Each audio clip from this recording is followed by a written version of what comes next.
Основният въпрос е защо точно тази индустрия? Защото тази индустрия е създадена за човек. Защото ти можеш да развиваш в твоето свободно време.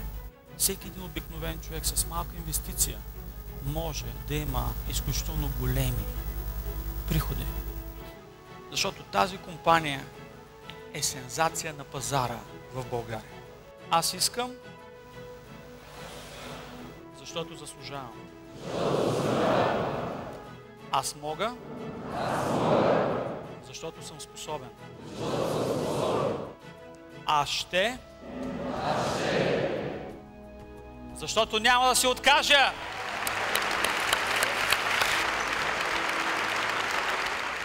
Искам да бъда в компания, в която, ако преди няколко часа е завършил календарният месец, компанията да има такава организация, че след няколко часа да ме извикат на тяхният месечен семинар тук на сцената и да ме наградат.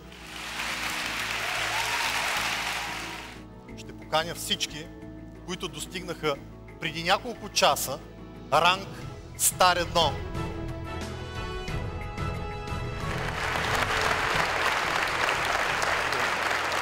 Сега хората, които до преди няколко часа не бяха ранг Стар 2, но сега вече са ранг Стар 2.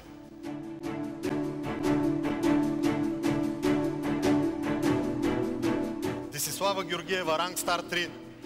Илия Гинев, ранг Стар 3. Георги Сивов, с Георги Джамбазов. Димитър Гошев, Стефан Иванов, Петър Зарев, Мехмет Фейзи. Има един човек, който съм убеден, че така е затаил дъх, че с трепет чака. Нека на сцената да заповяда господин Александър Стоичков.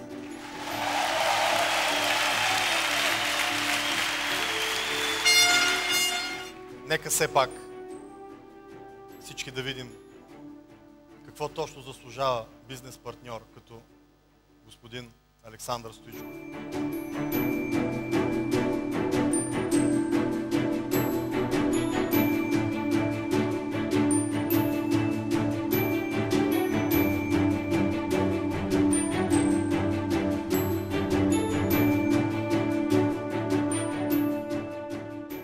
Бих желал, ако позволите с две думи, само да ви кажа, че във всеки един от нас това нещо съществува някъде дълбоко и ние трябва да се събудим и да го накараме да работи.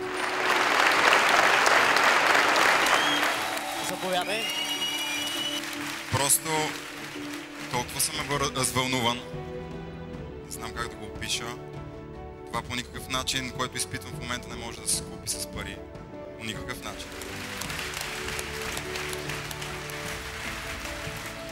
Причината, заради която аз се включих в SCI, беше защото това е българска компания, която тръгва от България, посока целия свят и ние сме хората, които ще я прославим.